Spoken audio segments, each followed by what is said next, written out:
Hi hello welcome to Geetika Bhaskaram. ఈరోజు మనం హీరా మండి web series గురించి మాట్లాడుకుందామండి. సంజయ్ లీలా బన్సాలి తీశారు అండ్ ఇది ఒక పెద్ద బడ్జెట్లో వచ్చిన వెబ్ సిరీస్. చాలా కాలం తర్వాత ఒక హిస్టరీ బ్యాక్డ్రాప్తో ఒక మంచి డ్రామా వచ్చింది అని చెప్పి నేను అంత రేంజ్లో ఎక్స్పెక్టేషన్స్ పెట్టుకున్నాను. సో ఆ రేంజ్కి ఇది మ్యాచ్ అవ్వలేదు, బట్ ఇది డెఫినెట్లీ వన్ టైం అయితే వాచబుల్. అండ్ నాకు బాగా నచ్చిన ఒక పాయింట్ చెప్తాను. ఇది ఫ్యామిలీ మొత్తం కలిసి చూడొచ్చండి. ఎలాంటి అసభ్యకరమైన సిచ్యువేషన్ లేదు, ఎలాంటి అసభ్యకరమైన సీన్స్ కానీ ఇంకా మాటలు కానీ అట్లాంటి పదాలు కానీ ఏమీ లేవు. ఇది మొత్తం వేశ్యల చుట్టూ జరిగే స్టోరీ అండ్ ఒక వేశ్య వాటిక నేపథ్యంలో సాగే కథ కదా. సో ఎలాంటి సీన్స్ ఉంటాయో అనుకున్నాను, బట్ అట్లాంటివి ఏమీ లేకుండా చాలా నీట్గా తీశారు. అది నాకు బాగా నచ్చింది. తెలుగుతో సహా 14 భాషల్లో నెట్ఫ్లిక్స్లో అవైలబుల్ అవుతూ ఉంది. ఖచ్చితంగా మీరైతే వన్ టైం వాచబుల్ చూడండి. ఇంకా కథ గురించి మనం మాట్లాడుకోవాలి అంటే, స్వాతంత్రానికి ముందర పాకిస్తాన్లో లాహోర్లో ఉండే వేశ్య వాటిక హీరా మండి, అక్కడ జరిగిన కొన్ని సిచ్యువేషన్స్, అసలు అక్కడ జరిగే స్టోరీ గురించి ఈ వెబ్ సిరీస్. సో హీరా మండీలో షాహీ మహల్కి పెద్ద దిక్కుగా మల్లికా జాన్ ఉంటుంది. ఆమె మనీషా కొయిరాలా. ఇంకా వహీదా వచ్చేసి ఆమె చెల్లెలు. బిబోజాన్ ఆలం కూడా మల్లిక వాళ్ళ కుమార్తెలు. నాకు బిబోజాన్ క్యారెక్టర్ అయితే చాలా నచ్చింది. ఈ బిబో వచ్చేసి అదితి. ఫరీదాన్ అక్కడే ఉండే క్వాబాగ్ అనే మరొక మహల్కి ఒక పెద్ద. మల్లికా జాన్ చేసిన ఒక పని వల్ల ఎప్పుడు సోనాక్షి సిన్హా ద్వేషిస్తూ ఉంటుంది మల్లికని. ఇప్పుడు లజ్జో వచ్చి ఒక డీప్ లవర్ అని చెప్పుకోవచ్చు. సో మల్లికా జాన్ తన చిన్న కుమార్తె ఆలంని ఎట్లన్నా సరే ఈ ప్రాస్టిట్యూట్ లాగా చేంజ్ చేయాలి అని చూస్తుంది.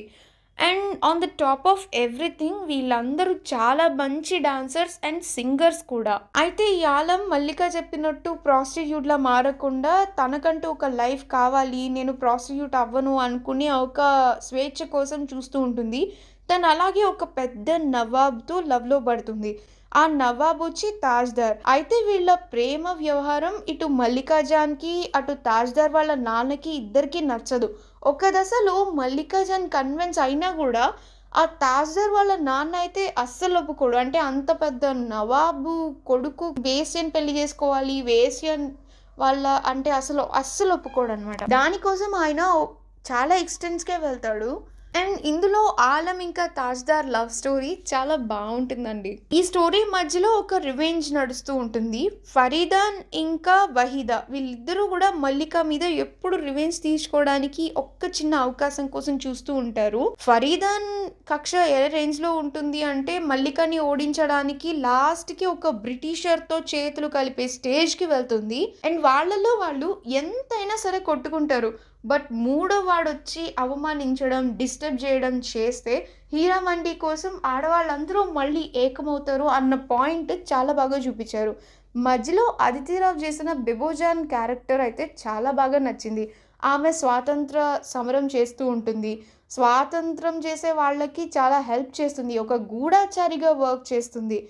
అండ్ లాస్ట్కి ఆమె స్టోరీ ఎట్లా టర్న్ అవుట్ అయింది అనేది కూడా బాగుంటుంది. ఈ ప్రాస్టిట్యూట్స్ అందరూ కలిసి స్వాతంత్రానికి నిజంగా అంత హెల్ప్ చేసినా ఎందుకు వీళ్ళకి చరిత్రలో చోటు దక్కలేదు అండ్ అసలు ఏం జరిగింది అని రియల్ స్టోరీ మీద కూడా నా మైండ్ వెళ్ళింది. అంత బాగుంది.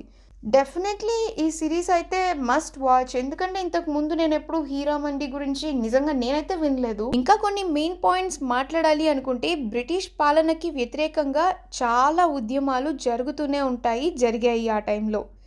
చరిత్ర పుటల్ని తిరగేస్తే ప్రతి దశలో కూడా స్వాతంత్రం జరగాలి, స్వాతంత్రం రావాలి అనే కోరికతోటి పోరాటం చేసిన వాళ్ళు మనకి అడుగడుగున కనిపిస్తూనే ఉంటారు. దేశం కోసం ప్రాణత్యాగాలు చేసిన ఎందరో మహిళల గాథలు భావితరాలకు తెలియకుండానే చరిత్రలో కలిసిపోయాయి. చాలా మంది గురించి అసలు మనకి ఐడియా కూడా ఉండదు. అంతేకాకుండా ఇంకొక లైన్ ఉంటుందండి, it's a powerful line. Like స్త్రీలకి ఆస్తిలో వాటా కూడా ఇవ్వదు ఈ సమాజం, అట్లాంటిది ఇంకా చరిత్రలో చోటెలా వేస్తుంది అని వెబ్ సిరీస్ అయిపోయిన తర్వాత ఎండ్లో వినిపిస్తుంది ఈ ఒక కాన్వర్సేషన్. అలా చరిత్రలో కనుమరుగైపోయిన ఒక చాప్టర్ హీరా మండి. ఈ స్వాతంత్ర పోరాటంలో హీరామండి ఎలాంటి ఒక పాత్రని పోషించింది అనేది చూపించడంలో సంజయ్ లీలా బన్సాలి గారు సక్సెస్ అయ్యారనే చెప్పాలి. మొత్తం 8 ఎపిసోడ్స్. ఒక్కో ఎపిసోడ్ సుమారుగా గంట సేపు ఉంటుంది. అక్కడే ఒక చిన్న ప్రాబ్లమ్ ఏంటంటే అది కొంచెం లాగ్ ఎక్కువైపోయినట్టు అనిపిస్తుంది. కొన్ని పాయింట్స్ ఇంకొంచెం క్లారిటీగా, ఇంకొంచెం డెప్త్‌తో చూపించుండాలనిపించింది. కొన్ని పాయింట్స్ దగ్గర బోర్ కొట్టింది, లాగ్ అనిపించింది. అట్లా చిన్న ప్రాబ్లమ్స్ ఉన్నాయి. అంటే మొత్తం ఒకే రోజు చూస్తే మాత్రం చాలా కష్టం. బింజ్ వాచ్ సిరీస్ అయితే ఇది కాదు. ఎందుకంటే ఒకేసారి ఆ 8 ఎపిసోడ్స్‌ని మనం చూడలేం. కొంచెం గ్యాప్ ఇస్తూ అండ్ ఫ్యామిలీతో కలిసి సరదాగా ఎంజాయ్ చేయడానికి Heeramandi is worth a watch. And definitely ఆ స్టోరీ గురించి మీకు ఇంట్రెస్ట్ ఉంటే కనుక తెలుసుకోండి. అండ్ ప్రతి ఒక్క యాక్టర్ కూడా ది జస్ట్ నెయిల్డ్ ఇట్. వాళ్ళ గురించి ఇంకా మాట్లాడడానికి ఏమీ లేదు. మధ్యలో ఇంకొక మెయిన్ పాయింట్ ఏంటంటే హీరామండిలో వాళ్ళల్లో వాళ్ళకే చాలా రాజకీయాలు, చాలా కుట్రలు జరుగుతాయి.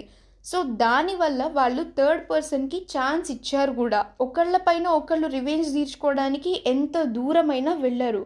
కానీ సడన్గా ఆ పగలన్నీ తీరిపోయి అందరూ కలిసిపోయి ఫ్రీడమ్ ఫైట్ చేయడం అనేది కొంచెం కన్విన్సింగ్గా చూపించుంటే ఇంకా ఎక్సలెంట్గా ఉండుండేదేమో అని నా ఒపీనియన్. మీరెవరైనా హీరామండి చూసుంటే మీకు ఎలా అనిపించింది అని కమెంట్స్లో చెప్పండి. అండ్ ఖచ్చితంగా ఈ సిరీస్ని చూసి కమెంట్ చేయండి. మరొక మంచి వీడియోతో మళ్ళీ కలుసుకుందాం. Have a great time and please subscribe చేయండి.